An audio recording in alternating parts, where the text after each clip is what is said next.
First and foremost, I want to say that there's money in journalism if you focus on your career than getting money from politicians and so on and so forth. So positions do not bring influence. It's the persons who occupy positions.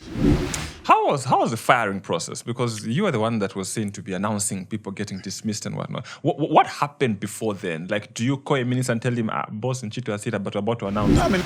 I knew that I was going to Jere with a big name. Yeah, that if I fail, it's going to be in the newspapers. It's going to be a talk in the streets. It's going to be a talk on social media. So I needed to put in an extra inch. You must have a network of friends, a network of professional colleagues, and a network of people who just talk good about you. I can put up a billboard. Even that signpost you see, Dickson, Jere and Associate, it's regulated. Those stories we used to hear that he would stop the motorcade to greet his friend. Were those stories true? No, those are not true. To judge somebody's success, judge it on a period of 10 years. So if you say this is a successful person, look at that person, how has he been living for that 10 years? Why you need to have a master's is that where we are going now, first degrees have become grade 12 certificates. Everybody has them. If you concentrate on money, you keep on moving jobs. And the more you move jobs, the more you destroy your career. Because you need to develop, somebody must see, but also there are times where it is dry. There are no clients. 2-3 months, 6 months, there's no client. How do you sustain?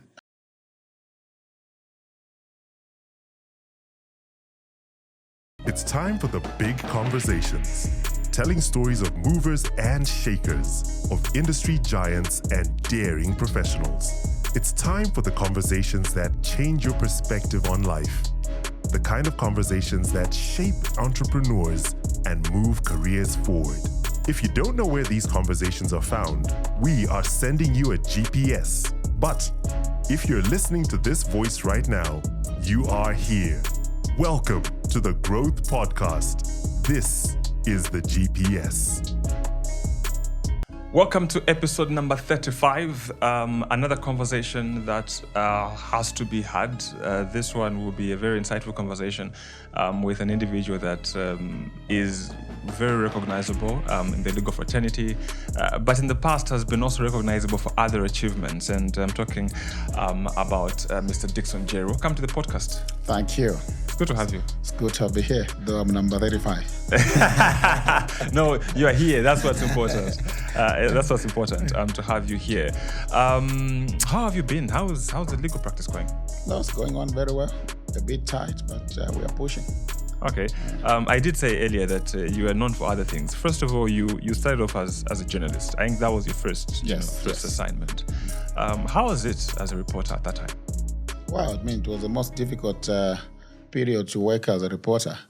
That time, I think the laws of the country were a bit stiff, and the government in power was very harsh in terms of pushing these laws against journalists, especially those working in the private sector.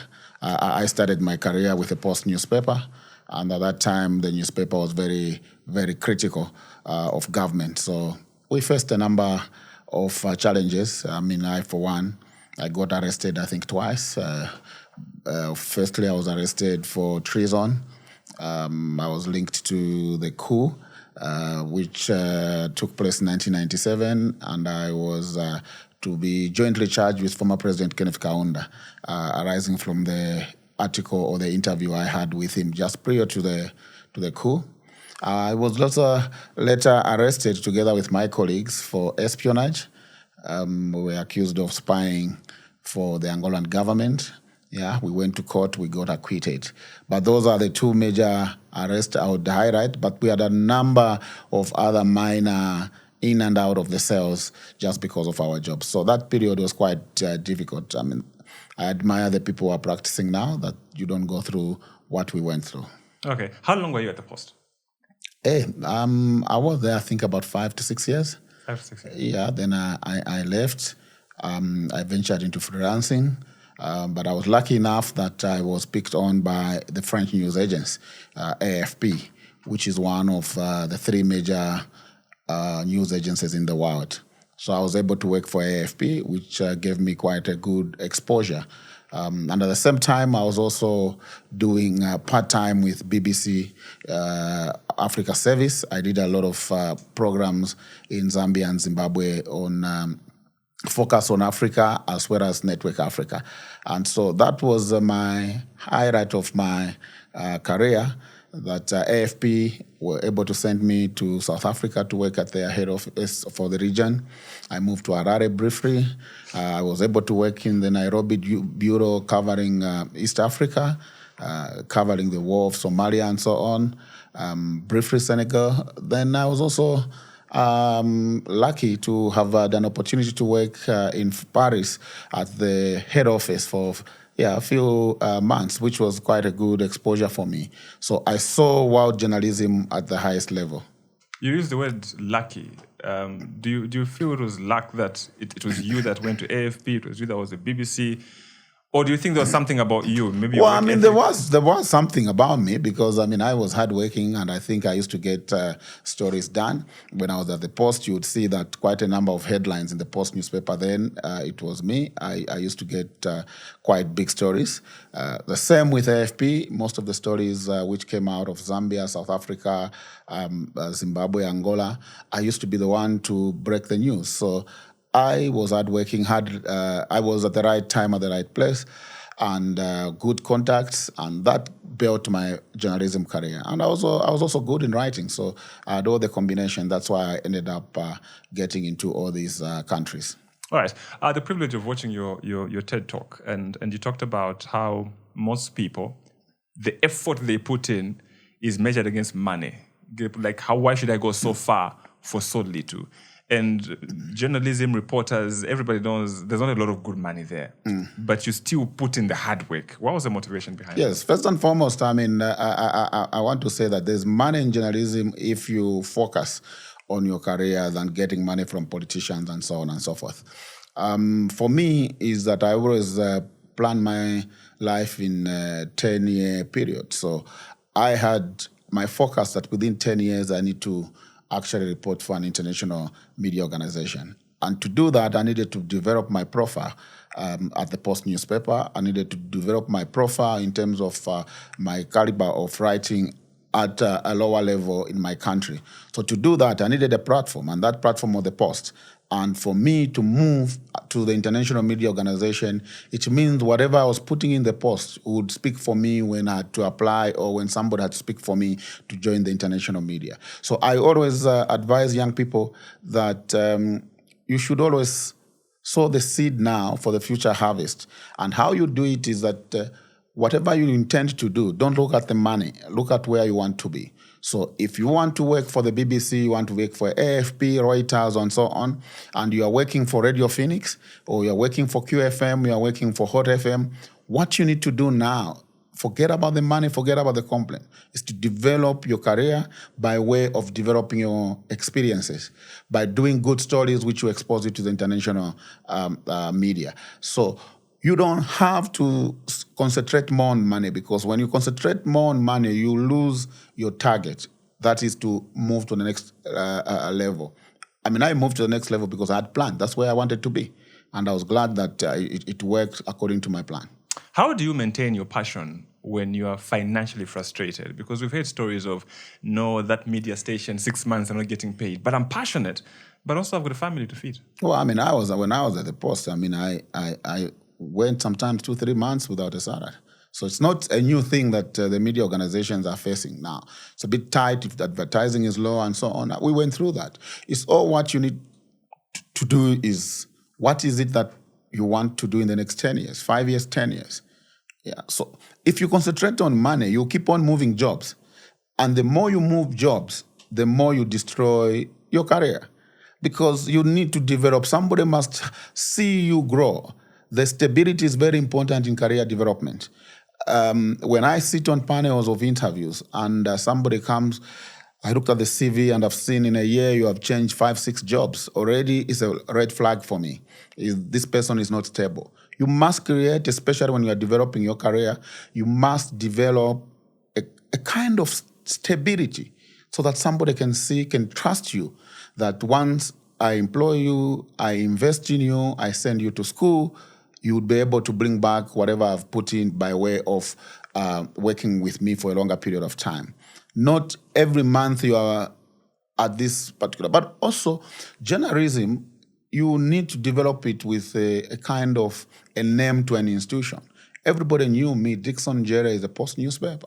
You can't be Dickson Jere today is Post newspaper, tomorrow is Daily Mail, tomorrow is Times of Zambia, tomorrow is Nation. People get confused. You must develop your brand with a particular media organization for you to develop. If you talk about Larry King today, it's CNN which comes in your mind. So you need to have that kind of discipline that for you to develop, you must stick to one institution which will be able to propel you to the next level. All right. So Dickson Jere, the reporter. But before I transition from that, I was having a conversation with someone and I told them, I think Dickson Jere is one of the best writers I've come across. I feel like you know how to tell a story. Is that something you learned in school? Yeah. First, it was partly that I went through journalism and I had an interest to write. But before even I went to journalism, those of my friends who were with me at Munali Secondary School who agree with me that I was a good writer even at Munali. I was the editor-in-chief of a school newspaper, Munali News. I was in charge of Writers Association of Munali, WAM. I hope it's still there. And so I grew up writing from even secondary school. But beyond that, I read a lot. I mean, every other day I'm reading a book. So the more you read, the more you improve your writing skill. And also, what are you writing for? You're writing to communicate. So always put yourself in the shoes of the reader. What message do you want to communicate and how are they getting that message? I mean, I see quite a lot of people. You write 2,000, 3,000, 5,000 words of a story. Whom are you talking to? You must always realize the reader is busy. Reader must be enticed why I should read and finish reading. So that is a skill which comes with a lot of reading. It's a skill which comes with a journalism experience. It's also a skill which comes naturally. Okay. So at Munali, did you also have those, that beef with Kablonga boys at your time? Yes. We as our beef was with Libala. And so each time there was a game between Libala. Mind you, I was at Munali when it was a boys' school, and Libala was also a boys' school. So the two used to crash very badly, and sometimes we would even, have so many injuries that the police has to come in and separate you. So I was part of that, and I must say that I also participated. Okay. Yeah. So from the media practice, the journalism, then here's Dickson Jere, he's at State House. How did you know President Banda? So first and foremost, I must explain that while I was working for AFP, I then came back, I continued doing AFP in Zambia. Then I launched a local publication, which was called Executive Issues. It was modeled on the lines of Africa Confidential. It was strictly by subscription, and it was heavily relied upon by the diplomats and those who matter in terms of decision-making. It was a publication not for the ordinary people, but for those who make decisions, for those who are in influential position, for opinion makers, for parliamentarians, and so on. So it was a heavily subscribed publication, very influential at that time. And so 2008, we were on top of the story when President Manawasa was sick. I think we were the first one even to break the story about his death and his sickness, that he was in coma and so on and so forth, because we were well connected. And after his death, the Post newspaper went quite aggressive in trying to decampaign then acting President Banda. And we sort of did a lot of balanced coverage at that point. And that's how me and him, our relationship then developed. We had known each other, of course, before. And yeah, so when the campaign was getting heated, he asked me if I could be part and parcel of his campaign team, working mainly with the consultants who had come in to help him with the shaping of the campaign. And I worked with them. We finished our mandate. I remember after the swearing-in ceremony at Parliament, we said bye to each other, moved on. And I didn't know that then he had made up his mind that he wanted me to work in his office. So a week or so later, he was looking for me and telling me, "You're not reporting for work. What's going on?" Well, I haven't been appointed. Yeah, and that's how I end up getting appointed. Oh, before I got an appointment, I started working actually, before even being sworn in. And eventually I was sworn in. And the relationship grew. We became a good team. The rest is history, as they say. Okay, so you report for work now. You're at State House all of a sudden. Okay, not all of a sudden, but your life has changed basically from media to Yes, media. so I had to resign. I had to give up AFP, which was a good income earning a job. I had to give up my publication. I was editor in chief and CEO of the company. I had to give it up. I had to give up everything because now I was starting a new life as a public servant. And my life changed because now I was on the other side of the argument, where from the reporting, from the writing side, now I was the one to be a news source as opposed to be a news gatherer. So that's how my life suddenly changed. Okay, and how did people around you change now that you are at State House? What do you mean, my friends? Yes. Well, no. So those who were close to me, they will attest to you that my friendship with them remained. I still called them. I still had drinks with them. I still joked with them. That is why, if you saw or you've seen, my life has not changed drastically before, during, and after State House, because I still had the same friends. I never abandoned friends. If you most of people know the journalist Robert Mwanza, that we've known each other for a very long time. Before I was there, he was still my close friend. In State House, he was my close friend. After State House, he's still my close friend. So that's how you also need. He's actually my uncle. Oh, wow, that's interesting. You should ask him, because I was with him also at Munali. So in the publication, I was Munali News. I worked with him. He was also an editor on that publication. Oh, okay. So yeah, so we have this long history together. By the way, so from Munali, it was also my college mate at Reinventing College. We did journalism at the same time.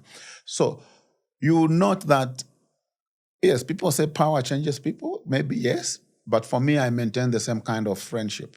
And that is why I had no pressure even when I left. For the sake of those that may not understand, how influential is that position?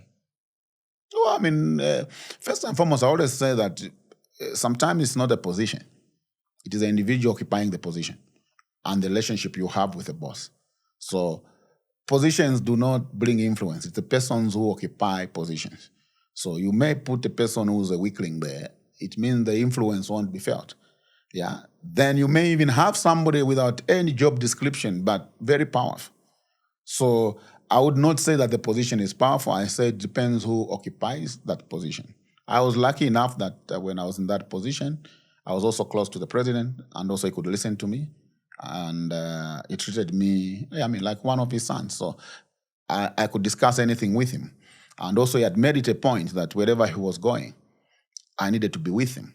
Yeah, so if you are preparing a manifest, my name was always there. So that helped to bond, that wherever he was, whether it was a private trip for him, it was business, it was leisure, I was with him.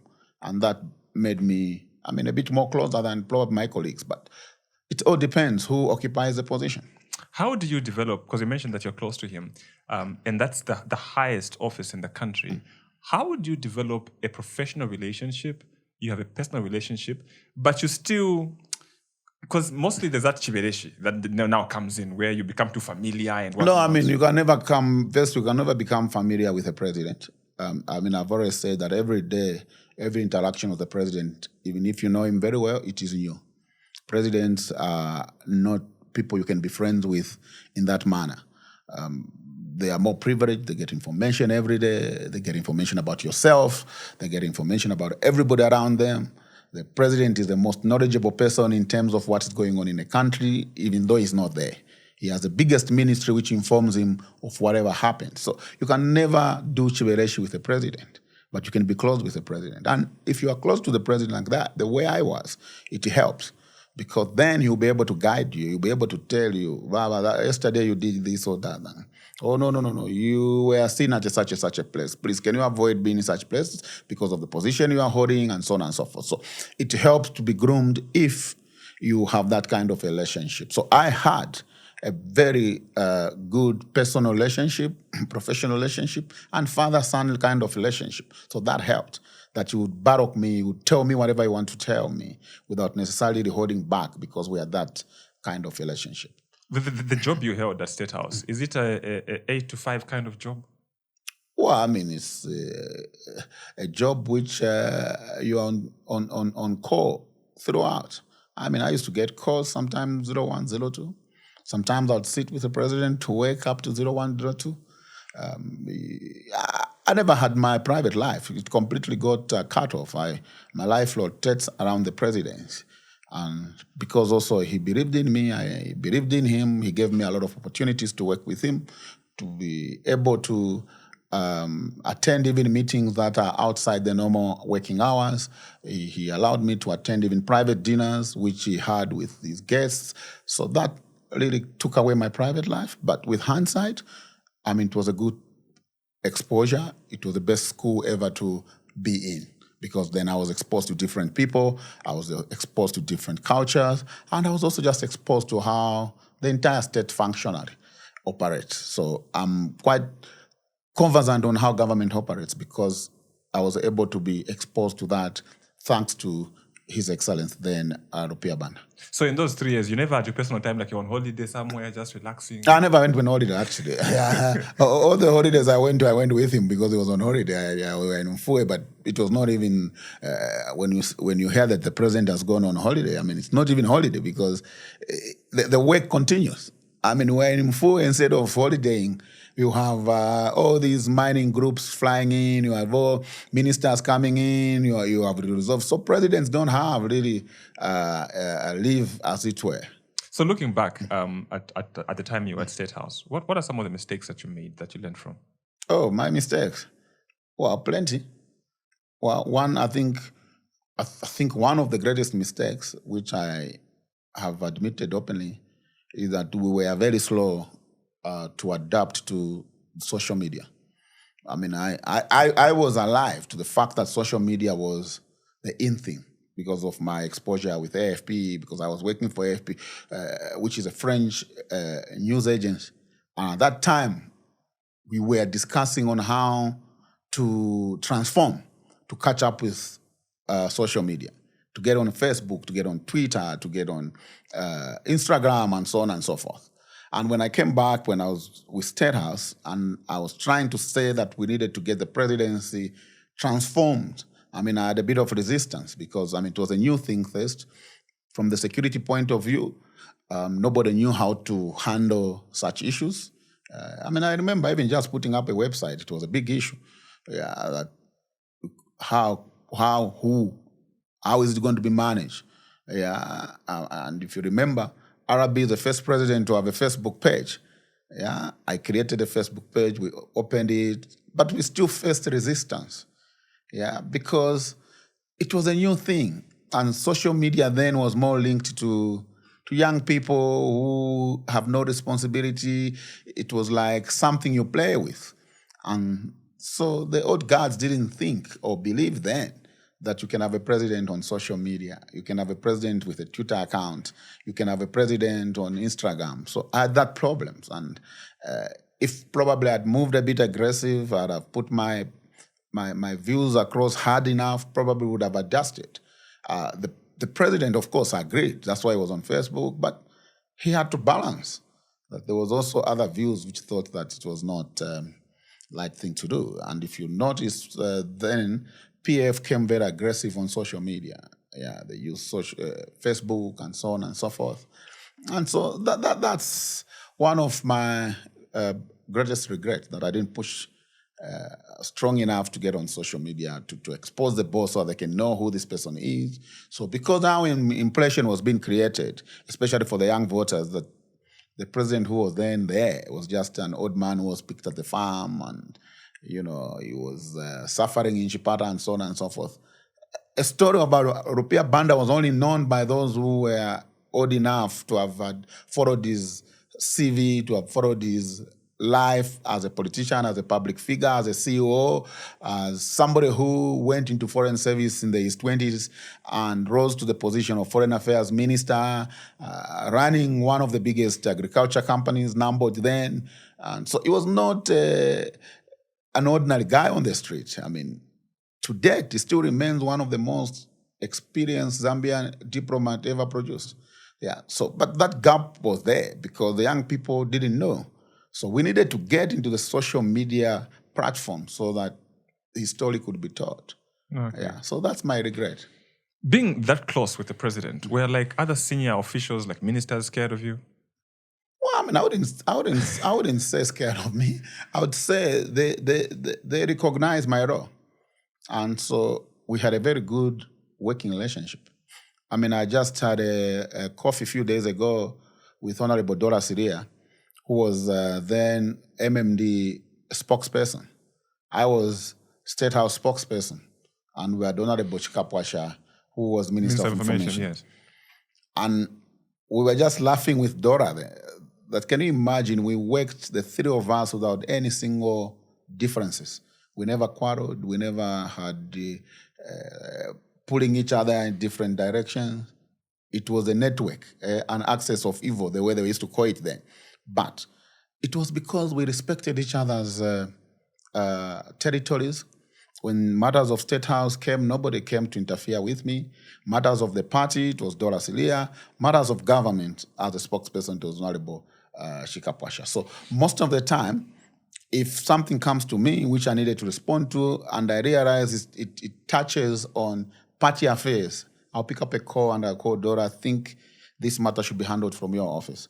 Vice versa. If she feels something, she'll send it to me or she'll send it to Honorable Chikapwash. So we had that kind of network. I mean, for instance, the vice president then was George Kunda, a very good friend of mine, extremely very good friend of mine. And we used to, when he needed to have something done, sometimes he would call me, are you able to check with the boss, what would be the thinking, and so on and so forth. So I do not think, I never even quarreled with any minister. Actually, they were, I sat on cabinet by virtue of my position at the back. And so I made sure that I'm young, I'm not elected, and I'm appointed official, I'm not a president. Whatever I was doing was delegated power. Whatever I had to do, I had to use the name of the president, and that was not my power. And it could have been taken away anytime. So when I was dealing with colleagues, whether cabinet ministers, PSAs, and so on, I had to exercise a lot of patience, a lot of decorum, and just humble yourself because that's not your power. And that is why you've seen that even when I am out of power, I'm still good with everybody. I still go to have coffee with them. I still meet them on the street. They still call me. We still call each other because I had that network. Yeah. And it was deliberate because also my boss used to tell me that where you are now, it can determine how you're going to live your next life. Because if you become harsh to people, if you don't build relationships now, after we finish our tour of duty, nobody was going to tolerate you, or everybody will be looking forward to see your downfall. And it never happened because I was prepared to network with everybody. And I still keep those friends of mine in a closer circle. That's how I was taught, and that's how I was brought up in a school of Arabic. How was the firing process? Because you were the one that was seen to be announcing people getting dismissed and whatnot. What happened before then? Like, do you call a minister and tell him, boss, in Chito Asita, but we're about to announce? I mean, it all depends. Sometimes we do that, sometimes we don't. But the issue is that everybody knows that whoever is announcing that somebody has been fired or there's a disciplinary thing, it is not me, it's not the chief of staff, it is the president. Yeah, so you have to make it sure that everybody knows that whatever is happening is the president. We're all just delegates of the president, we're just mouthpieces of the president. Everything hinges on the president. And the moment you carry yourself as such, you don't threaten anybody using the office of the president, everybody will understand when you have to announce a bad news to somebody. Don't forget I announced the departure of Dola Silia, was my quite close friend of mine. It's all because we had a mutual kind of working relationship. Were there times when you didn't agree with the president? Like, Mr. President, this one, no, not this one. Yes, I mean, the President Banda was the most open president. You allowed us to debate. We used to debate because that's why we're there anyway. And for me, I used to differ with him a lot. And when he becomes a bit agitated, I'll tell him, Mr. President, do you know why the Zambian taxpayers' money paved me very well? They pay me very well to do exactly what I'm doing. They don't pay me to come here and start agreeing with you. Because if I start agreeing with you, then I'm not needed here. Then my position is to be declared vacant. I'm here to tell you this is what the Zambians think. Look at this editorial. If you watch movie TV, there's this article, there's this story. Did you read the counter argument about what we're trying to do?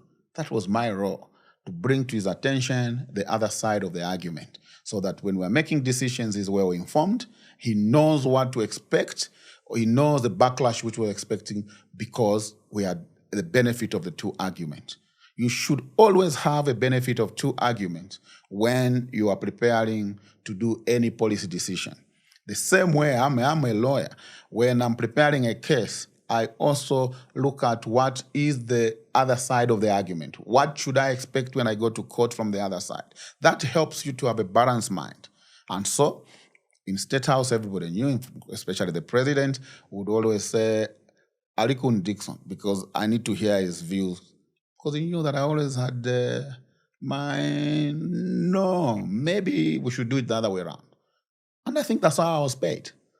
And so because of that, so many other people, including ministers who couldn't speak sometimes against a president, they will send issues to me so that I can raise them with the president, which I did. Okay. Yeah. And what is the one thing that you loved about President Rupia Banda that us who are on the outside never go to see that side of him? What was it about him? I mean, as a human being. Oh, wow. I mean, I've never met an incredible human being like that. He had time for everybody. He had a time for a gardener. He had a time for a cook. He had a time for a bodyguard. He had time for a minister. He had a time for a foreign head of state. He will give you equal respect, equal time, and you will listen to your story regardless of your status. And that was amazing for me, that you see him in his office, he's speaking to the gardener. And the gardener is narrating a problem, which, of course, everybody's upset. Why? Who allowed this gardener to be with the president, and so on and so forth. But Arabi was that kind of a guy, that if he's eating, he wants to call everybody to come and eat with him, including the cleaners in the house. So he was just a unique human being. But the most unique thing about him was the ability to forgive. Oh, no, he had a big heart. You know, you'll be upset in the next 15 minutes. The same guy is upset when you see they're even having tea together and laughing. He would adjust within seconds. So that, I learned a lot, and I admired him for that. Those stories we used to hear that he would stop the motorcade to greet his friend. Were those stories true? No, I mean, those are not true. Look, I mean, we used to have difficulties when we were in Chipata, because that's where most of his old friends were. So he would say, because motorcade doesn't stop, you plan. You will say, I want to stop over at Chimuzele, I want to stop over there, I want to say hello there.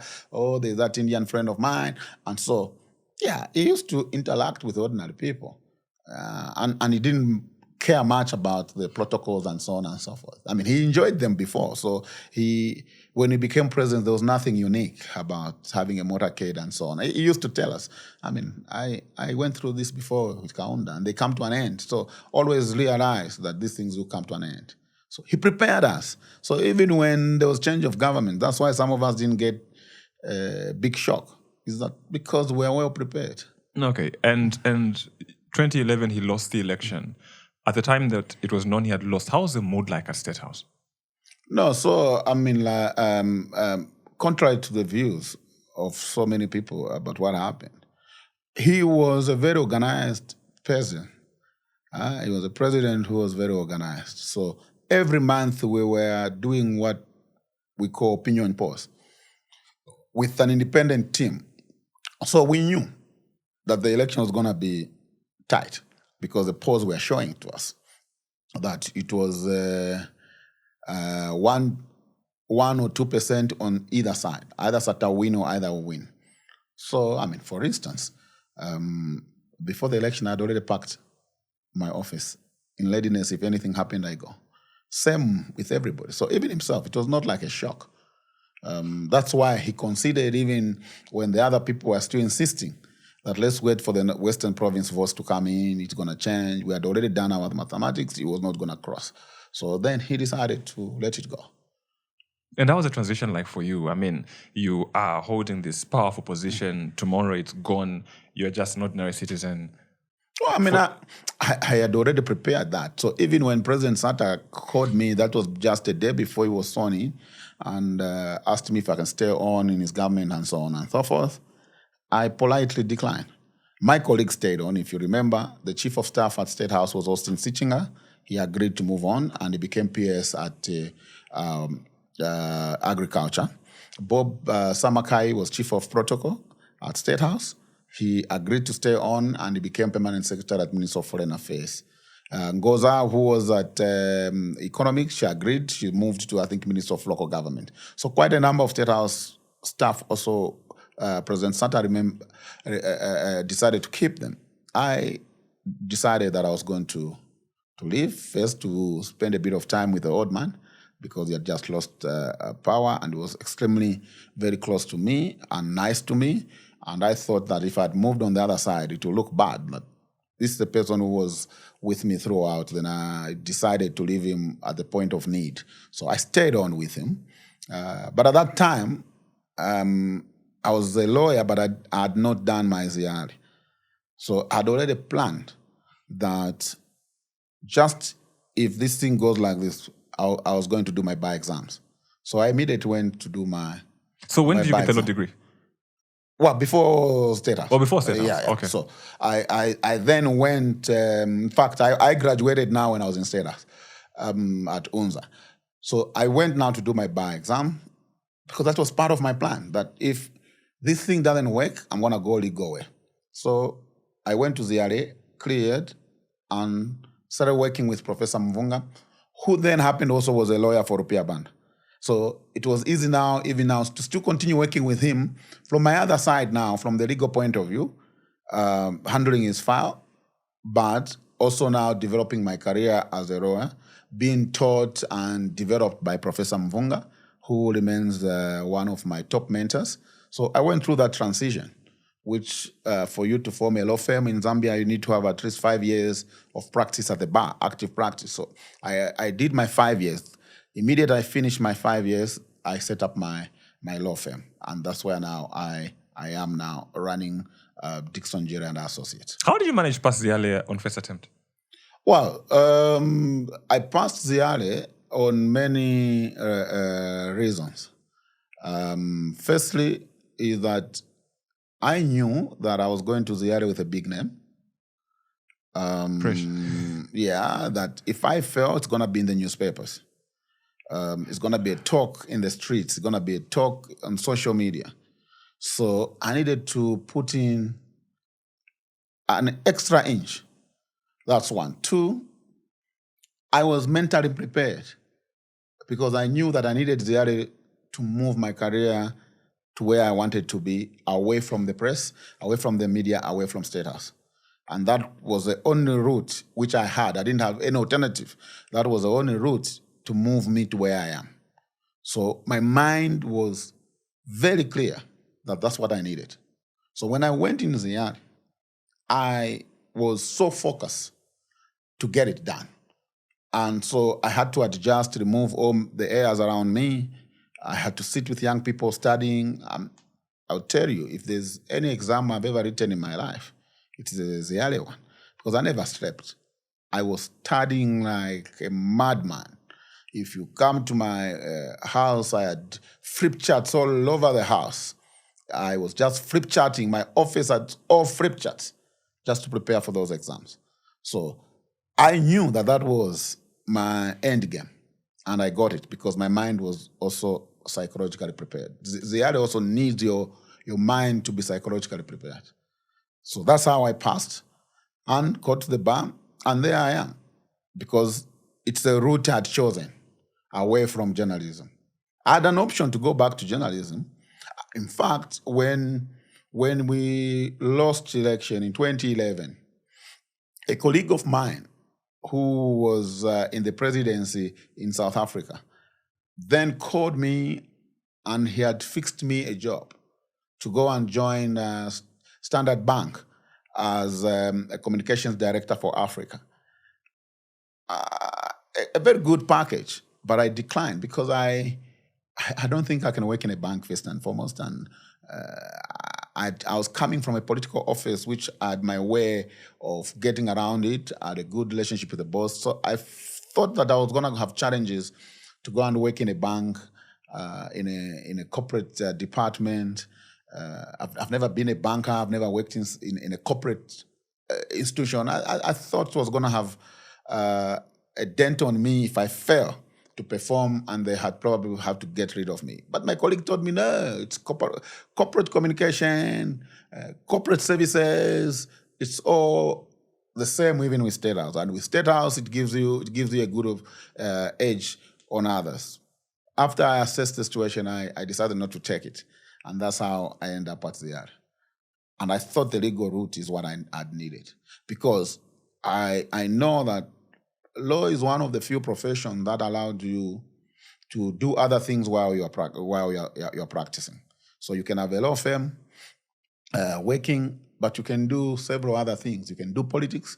There's no regulation that stops you from getting to active politics while you're running a law firm.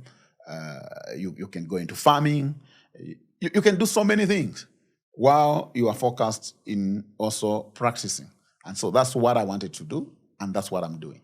You mentioned in your earlier talk that you had to humble yourself going to Jere, having to deal with youngsters and whatnot, and you were there, now you are here. Do you think if your attitude was a bit like of a hothead, you would not have made it to Jere? Precisely. First and foremost, I was out of school for a while. So you are dealing with young people who have just come from university. Law develops quite quickly. The precedents which I learned at law school had probably changed, or Supreme Court had reversed some of the judgments. There are new judgments. So I had that challenge that I needed to catch up. How do you catch up? I had to look for the bright kids. Those who had just come from the university. I'd done my own research, who came up with a merit, who was a distinction student, and I made sure that those are part and parcel of my network in terms of studying, in terms of sharing materials, and so on and so forth. So I had to humble myself to be with them. Yeah, the only probably advantage I had is that I had a bit of some money, so I could take them for lunch, would go and sit. Those who had challenges of tuitions, I could help them to pay, and so on and so forth, just so that we keep the team going. And so that's what helped me. But in anything you do in life, I learned from the teacher, Arabi, you must just humble yourself. The more you are humble, the more you look like you don't know what you are doing, the more people tend to tilt towards you, tend to help you, and tend to deal with you. I've never had problems dealing with people. And that's why I'm saying almost all ministers who work to an Arabi, they're still my friends. We still speak, we still communicate. I still have friends from AFP. I still have friends from the Post newspaper. In fact, Joe Kaunda, I met him at the Post newspaper. He became deputy ambassador to South Africa, later to France. But if you see our friendship, you think me and him are brothers. That's how much I value friendship when we meet. So it's all because I do it deliberately. That when you meet people, build a relationship, build connections, and make sure that you don't burn bridges, as they say. And that's what keeps me moving. So even at Jere, the young people I was with, I'm seeing them growing, getting top jobs, but I've continued with that kind of interaction with them. Mind you, I also have a sports background. And so because of my sports background, I deal with young people almost every other day. And to deal, in fact, it's easy to deal with young professionals, young students, young law students at Jere, learner Legos. It's difficult to deal with athletes. Yeah, most of them have never been to school. They just have a talent. Yeah, he's a top athlete, no education. But I need to deal with them because I'm in sports administration. So I'll always need to get down to their level for me to make an impact on them. And I think I'm doing a good job. Quite a number of them come now to consult when they have a problem, whether it's in judo, whether it's in athletics, basketball, tennis. They interact with me with their own problems, and I'm able to sit down and see how I could help them. And that's how I've pushed quite a number of young people. into different strategic positions without even, making noise about it. But if you ask them, they'll tell you, I'm where I am because, I'm doing this because I was tutored by Mr. Jere, because I was mentored by the great. So I also need to mentor those that are coming before me. That's how you keep a country and the society running. What does it take to establish a law firm? How easy is it? Well, it's not easy. It's not easy. First, like I've said, you need 5 years of active practice. Yeah. So you do 5 years, then you apply to the Law Association of Zambia that you want to set up a law firm. So you go through interviews. But before then, you must have 2 senior lawyers whom you've gone through in terms of tutorage to sign you off by recommending that they think you are suitable now or you have enough exposure and experience to set up a firm. Yeah, so those are mandatory letters too. You take to the Law Association of Zambia. Of course, you have to look for offices, and by regulation, it's not just an ordinary office. It must be an office in a specific area which portrays a little bit of class, seriousness. Class, that's the word, I think. Yeah, so they go under inspect to make sure that you are not in George Compound or in Mandev, yeah, before they then agree. So it means you must have at least some money before even setting up to pay for these offices, so that when they're coming to inspect, because they even demand to look at the lease agreement, whether you have paid and what are the conditions and so on and so forth. Then, of course, you must have the necessary skills that's about you now as an individual. Setting up, yeah, you can set up, but where are the clients going to come from? Because to run a law firm, you must have clients who are coming to pay you to run the firm, to retain you, to represent them. So you must have a network of friends, a network of professional colleagues, and a network of people who just talk good about you.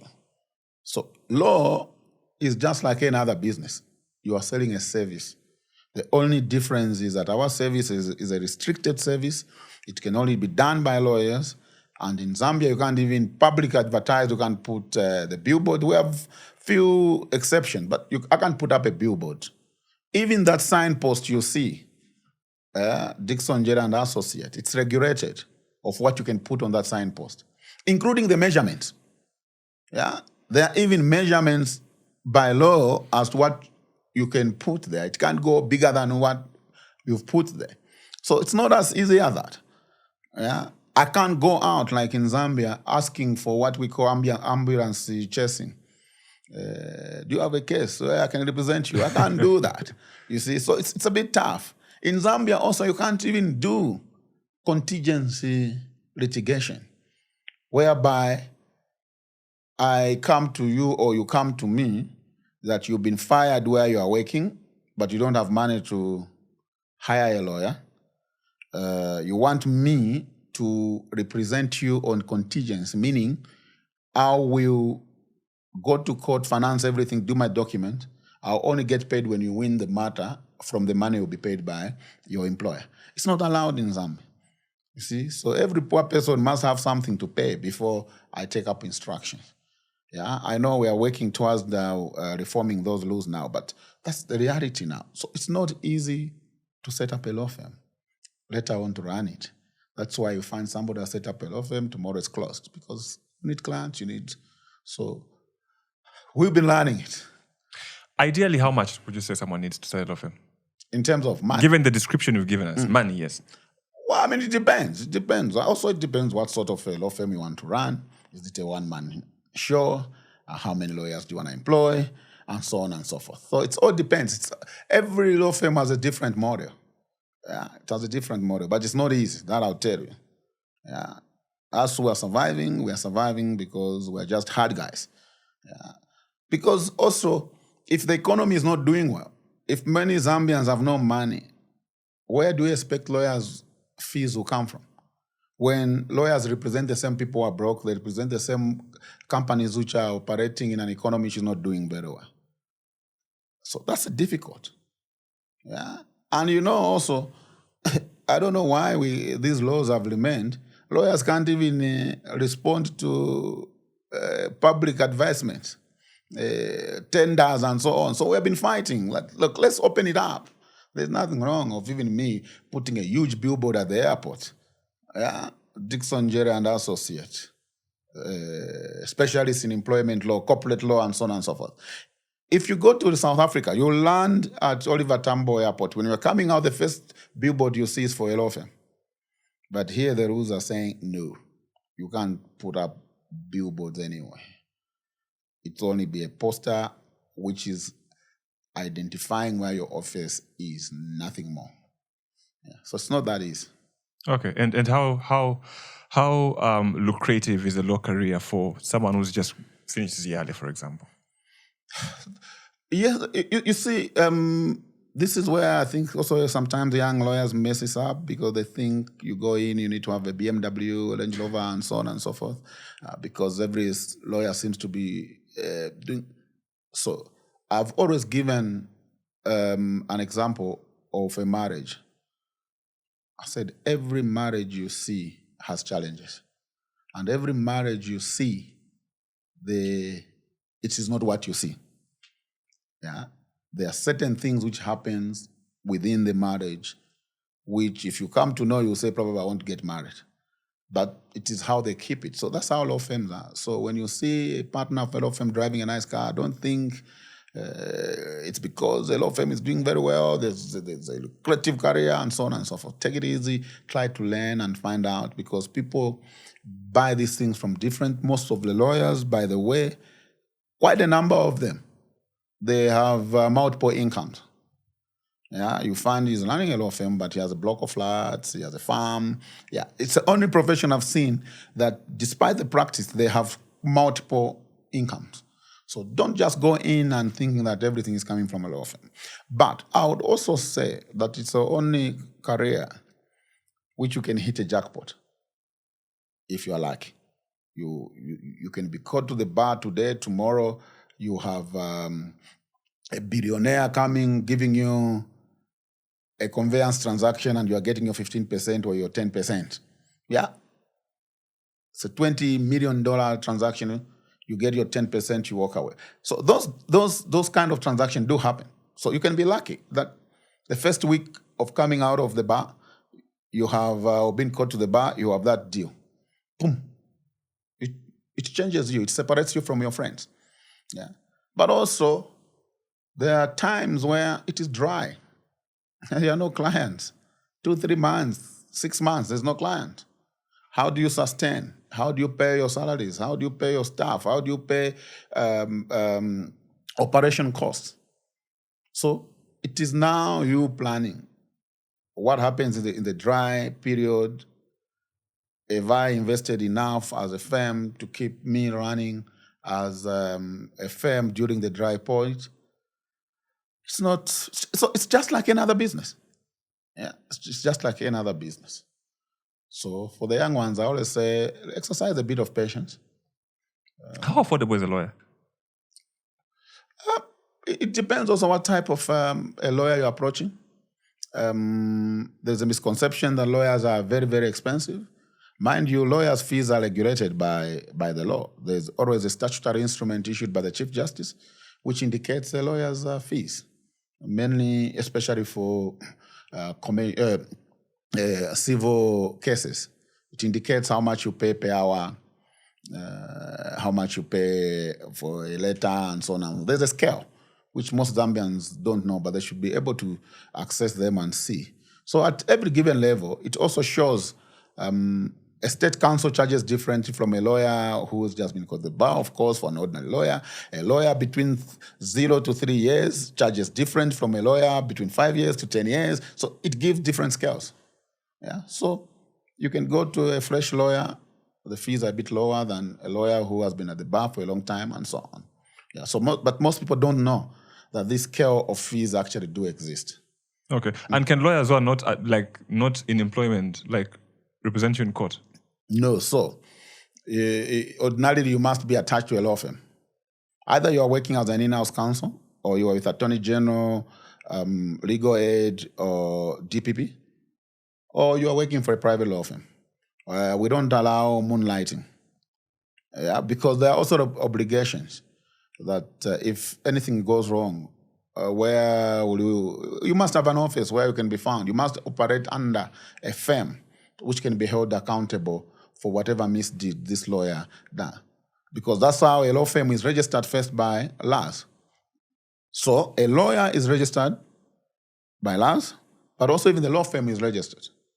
So you've seen that sometimes LAS will issue a notice that they've suspended a lawyer, and they've also closed the law firm. Yeah. In that situation, it means LAS will also appoint somebody to take care of the affairs of that law firm to make sure that other clients are not inconvenienced, that everything is done in a smoother way. Okay. So what I think is that we should be seeing a trend where lawyers are setting up in the, not rural areas, but in provincial capitals. I think Chipata only has like 2 law firms. And I go to Chipata these days, and I'm seeing the economy of Chipata is growing. I think we may need more law firms set up in Chipata. The judiciary is now sending judges in provincial centers as resident judges. So I think that will also attract some law firms to start opening. I have 2 colleagues who have opened in Mongo, law firms from Lusaka. So for them, if to have gone to Mongo, it means they've seen there's a business. I have intention of opening in Chipata because I've seen the potential of business. Okay. My last question on lawyers. What's with the 1 million kwacha they're like demanding for defamation? Like, no, of course I've seen it on Facebook. No, we're demanding 3 million. So there's no figure. Yeah, there's no figure because defamation, it is you. I've been defamed. I feel 2 million would be good enough to remedy or mitigate the damage caused by the defamation remarks. Actually, I'm yet to see any judgment that has gone to that extent in terms of damages. Quite a number of them are basic. Yeah, 30 pin, 20,000. 60. I'm not even sure if they've gone now beyond 100,000, the ones which are coming out of court. The last one I did was with Movie TV. I think it was 40,000. So it has been. But those demand letters claim. But the demand letter has nothing to do because that's just a demand letter. When you go to court, you have to prove your case, and the court will determine the amount. You can't determine the amount. The court will determine the amount based on the evidence you have. So that's just to scare people. Yeah. Look, I can say I've been defamed and it's 30 million. Yeah, but at the end of the day, it's a court which is going to do the assessment. Yeah, they will look at your profile. They will look at the damage, how deep, how widespread, So an ordinary person, a villager from Chipata who has been defamed won't get the same amount of money with Dickson, Jere, for instance, because I would say I'm known internationally. I have friends all over. My friends in Israel, when they read this is what happened. My business was even affected and so on. So it depends. A former president would probably get more than me because his reputation is higher than me in terms of his network and so on and so forth. So you have to bring the evidence to show how you have been affected by the defamatory remarks. So those figures, they are demand letters, but at the end of the day, you go to court to go and prove. All right. You and I think I did say this to you the first time I approached you. You reinvented yourself from the past that you have to the present that you're living. There are people right now who, you told yourself, this is my life. I'm going to be a journalist. I'm going to be an accountant, whatever. And things just happen. You lose your job and whatnot, and most of them then fall into depression. Some maybe become destitute. What advice would you give to people in terms of how do you find yourself again? How do you recreate yourself? I mean, that should be your agenda as a person every day you live. Is what is it that you want to live? Forget about the job first. think about yourself. What is your brand? Yeah, don't just exist. Don't just wake up in the morning and go to work, wait for month end to get a salary and back. No, you should also be thinking, what impact am I making, if any? How should I be remembered? What is it that I'm doing that people around me should look to and say, I want to be like that person? And so I advise people that you need to keep on looking ahead. I like using the 10-year period because I borrowed it from the former Minister of Finance, Mr. Chikwanda. He always said, to judge somebody's success, judge it on a period of 10 years. So if you say this is a successful person, look at that person, how has he been living for that 10 years? Success is not up and down. Success is consistent. So he said the consistent can only be measured in a period of 10 years. Yeah, so you can't be today in George Compound, tomorrow you're in Ibex, following day you're back in George Compound. So there's no success. Success is that when you move to the next layer, you should maintain it. The next point should be moving to the higher layer and not dropping down. Yeah, so if you are driving a Toyota Corolla, you should drive a Toyota Corolla. Don't drop to start walking. Should move a notch higher. But that should happen in a period of 10 years. So I like using the 10 years as a basis of judging somebody, including career development. 10 years is good enough to see if somebody is doing the right thing or not. I've seen quite a number of people who are moving from different professions, especially getting into the law setup, and still make it.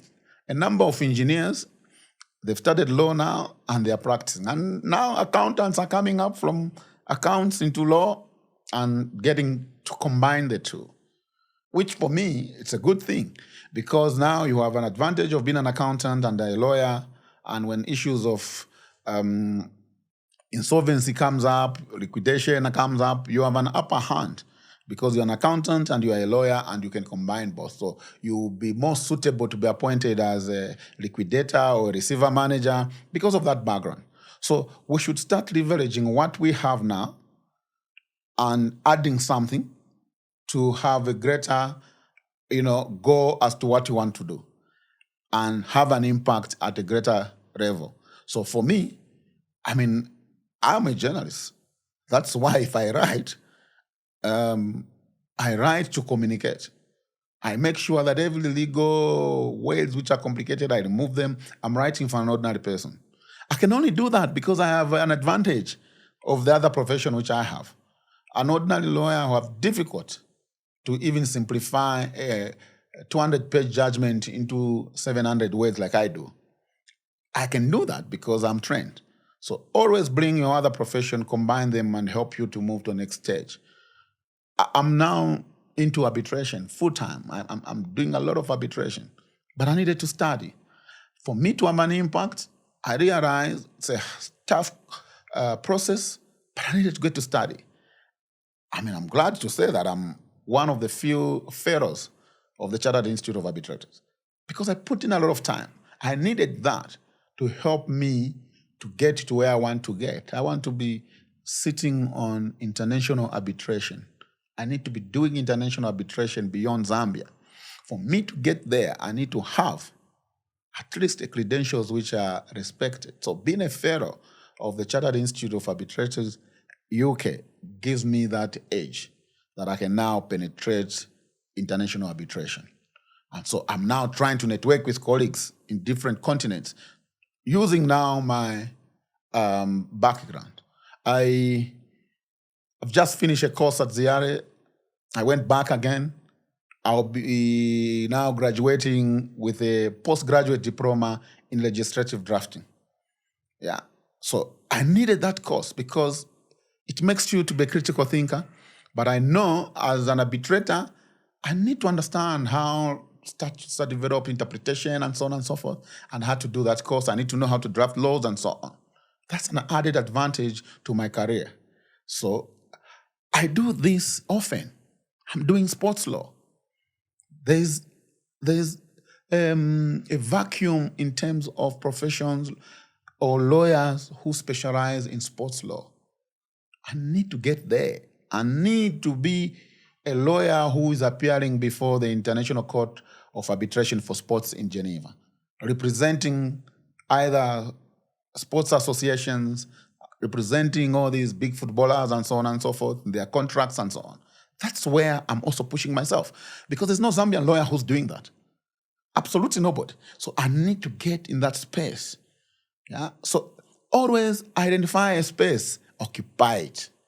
And I'm occupying it because I'm seeing that in the next 10, 15 years, people will be now just going to study sports administration and sports law because now it would have developed. We never had all these obscene figures which our players are signing on now to go and play in English football or in Europe. Now, they need lawyers. They need qualified lawyers who will be able to represent them, to read contracts for them, to advise them on the do's and don'ts or the consequences of the contractual obligation they're getting into. I need to get there. My firm needs to have a niche in sports law. My firm needs to be a must-call firm in Zambia if you have any dispute in sports. Do you know, for example, every player you sign, Patson, Mwepu, or whatever, to a foreign club, there is what we call solidarity funds that are then paid to a club which produced that particular player. Yeah? But the claims are done by law firms on behalf of the clubs. You'll be shocked to note that almost all the claims which are done in Zambia, they are done by either a UK or a South African law firm. Because there's no law firm which does that. I'm just getting in that space. Yeah, I'm calling KCM. What's happening? Oh, we are using a law firm in Cape Town. Calling NAPSA. Hey, what's going on? No, we are using a law firm in South Africa. Yeah, I'm calling Power Dynamos. No, we're using a law firm in this country. Where are Zambians? Oh, no, now that we know that we have a Zambian firm which can do these solidarity claims, we'll work together. So I'm just giving this as an example that even where there's uncertainty, the legal fraternity is getting flooded, no jobs and no what, you can still create some niche. You can still see opportunities in these difficulties. And I'm seeing them. You know a lot, Mr. Jere. Have you thought about becoming a lecturer? You know why I laugh? Yeah. I have my associate in my office. She just asked me the same question. I was explaining something to her, and she kept quiet, and I was explaining some legal principles, and she says, have you ever thought of becoming a lecturer? I do teach part-time, but maybe I should consider taking full-time. Yeah, maybe you should. My last question, what would be the 5 things you'd like to say as advice to young lawyers? 1, be assertive. Know what you want. 5 years from now? No. So for lawyers, I say, you've been called to the bar, you have 3 years. You know, for every lawyer to become a senior lawyer, he needs to have 3 years of practice, active practice. Yeah? So for now, between 0 to 3 years, your focus should not about the money. Your focus should be to gain that 3 years experience. You need it. Yeah? You need it because the law says active practice, even though it hasn't been followed actively, but the law said active practice.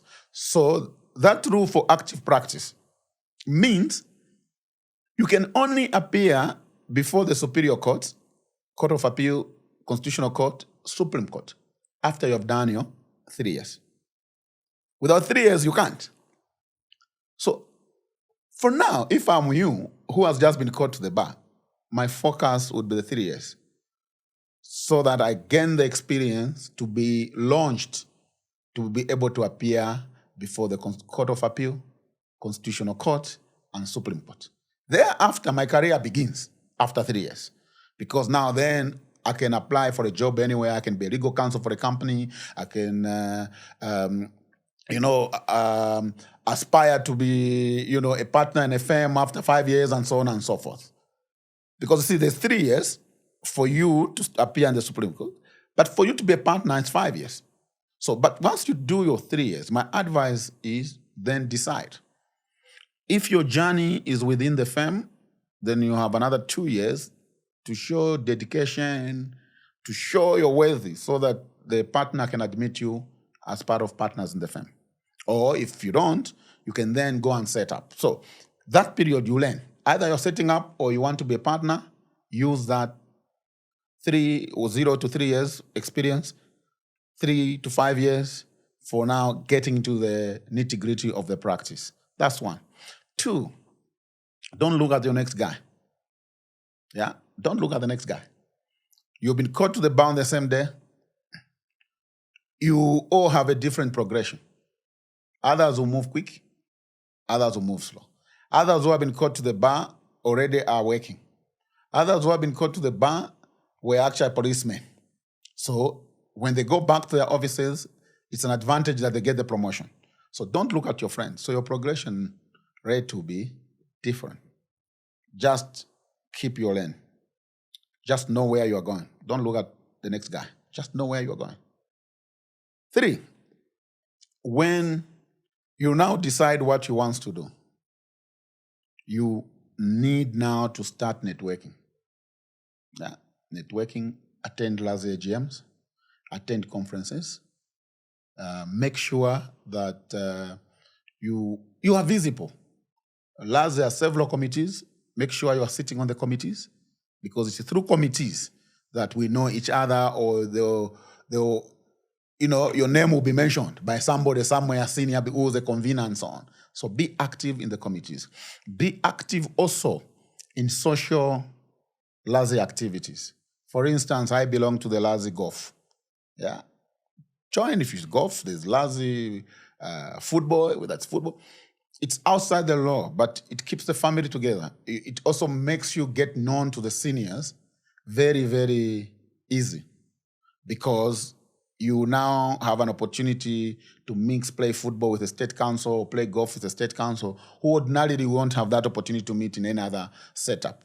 You, after a game, whether it's football or golf, you sit for a fellowship and have a chat. 4, more important, especially if you are just a lawyer, you have LLB. Expand your horizon. Get to school. Don't be comfortable. Even if you're doing very well, you must go and get your master's. And you can decide whether you want your master's within the law fraternity, or you want to break into another field, do an MBA, or do something different. But I always insist, jump to the next layer, have another degree. Why you need to have a master's is that where we are going now, first degrees have become grade 12 certificates. Everybody has them. So besides being a lawyer, you must have an additional qualification that separates you, or that will make you chosen. For instance, if you have a master's in competition law, and there's a transaction which has to do with competition law, a client who's more inclined to get somebody with a master's in that particular field of a problem than getting somebody who doesn't have anything, despite the experience. So get that degree, get that master's, it will help you. But also in the long term, when you are getting older in the profession and you want to relax, you end up doing a lot of consultancies. And despite the experience, consultancies goes with an academic qualification. So you have World Bank, UN, they're looking for a lawyer to do an opinion or to sit on an advisory board and so on. The minimum entry in most of these international organizations is a master's degree. So just do it now so that you pack it. I'll tell you that if you ask me, one of my regrets in life is that I delayed to do my master's. Though then I went on overdrive and I did 2 master's degrees. I should have done them earlier. Your master's is in what? So I have a master's in intellectual property, which is a law which looked at you guys in the media, innovators, trademark and whatever. So I am able to do patent. I can patent invasion. I can do opinion on anything to do with intellectual property. My master's is all encompassing. So I have a master's degree in intellectual property. I have another master's degree in human rights. Yeah. So I should have done all these things earlier. So I tell young people, make sure that you do this now when you are still active, when you still have time, especially if you have no family, before you get into family, do them now. 5, just enjoy. Yeah, just enjoy. Don't overpressure yourself. You are a lawyer, you have been called to the bar. Yes, you are expecting to be getting 50,000. There's no money yet, but just enjoy. You belong to a club of the elites. Yeah, to a noble profession. Just enjoy. Yeah, there's nothing wrong. So when I mean enjoy, take time, have a beer, go and have a drink. You're a lawyer, look presentable, and just enjoy. Because if you don't enjoy, you won't succeed. You succeed on only things which you enjoy. If you don't enjoy football, you will never do football. If you don't enjoy law, you'll never enjoy law. So I tell people, enjoy. Yeah, and that's one of the advice I got from the Godfather Arabi. He told me, enjoy. It's tough, but enjoy. Because if you don't enjoy, you have all these now complications, blood pressure, you have been given extra work, you're complaining. But if you enjoy it, you do the work with happiness, even if the salary doesn't exist or it exists only in intervals. And so that's how I look at life myself. Very simple. And we move on. Tomorrow is the next day. Something else comes up. Opportunities come to those who are prepared. Yeah. So if your credentials are right, your papers are right, you never know what will come up. Yeah. A new company would come, they're looking for a lawyer who has a degree in forestry. And you happen to have a degree in forest. Yeah. I mean, look, you never thought about a combination of a guy in forest degree and a law degree. Then there's this new company which has come and process mukura in Zambia, and all what they need is a guy with a law degree and a forest. You fit the bill and you get it. So, but you can only fit the bill if you are prepared. And that's how life is. Being on the right spot at the right time. And lucky plays, but even lucky only comes in to those that are prepared. Wow. Yeah. When are you planning to run for last president? Me? Yeah.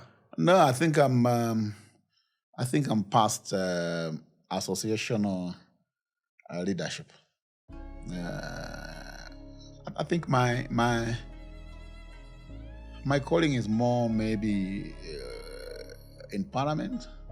Maybe, to be a registrator, maybe at a national level. So in 10 years, where do you see yourself? I see myself playing a very significant role in this country. That president. That I won't be wished away, and that I'll be a factor. Okay. In whatever field. So that's why I'm seeing myself. But in the next 10 years, I'll be a more refined, more developed Dickson Jere. Thank you, Mr. Jere, for your time, and wish you all the best. Thank you. It's been a pleasure to feature as a 35th guest. No, it's good to have you. At least your club has got more than 35 points. So wish your club all the best in the Premier League. Thank you for your presence, Mr. You're welcome.